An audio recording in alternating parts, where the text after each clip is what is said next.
Cinema చాలా బాగుంది.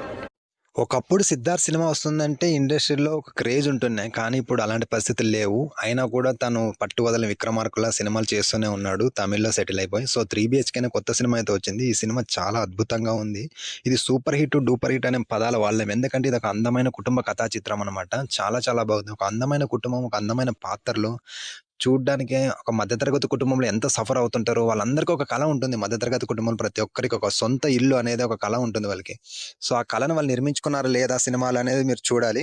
Cinema చాలా అద్భుతంగా ఉంది. అసలు ప్రతి ఉన్న 4 క్యారెక్టర్‌లు 'శరత్ కుమార్', 'దేవయాని' అసలు 'సిద్ధార్థ్‌కి' చెల్లెలు క్యారెక్టర్ చేసిన అమ్మాయి అయితే పెర్ఫార్మన్స్ పీక్స్ అసలు. ఇంకా 'సిద్ధార్థ్' అయితే కాలేజ్ లైఫ్‌ని, గ్రాడ్యుయేషన్ లైఫ్‌ని, ఆఫ్టర్ మ్యారేజ్ తన ప్రతి పేజ్‌ని చూపించాడు. చాలా అద్భుతంగా ఉంది సినిమా అయితే. అసలు ప్రతి శుక్రవారం కొన్ని సినిమాలు వస్తూనే ఉంటాయి. కొన్ని పోతూనే ఉంటాయి. కానీ మనసును హత్తుకునేవి కొన్నే ఉంటాయి. అందులో ఇది ఒకటి ఈ ఇయర్. సో, దీని తర్వాత ఈ ఇయర్‌లో నాకు బాగా నచ్చిన సినిమా 'అనగనగ'. సో, 'అనగనగ' అయితే ఐబొమ్మలో ఉంది. దీన్ని తప్పకుండా వాచ్ చేయండి.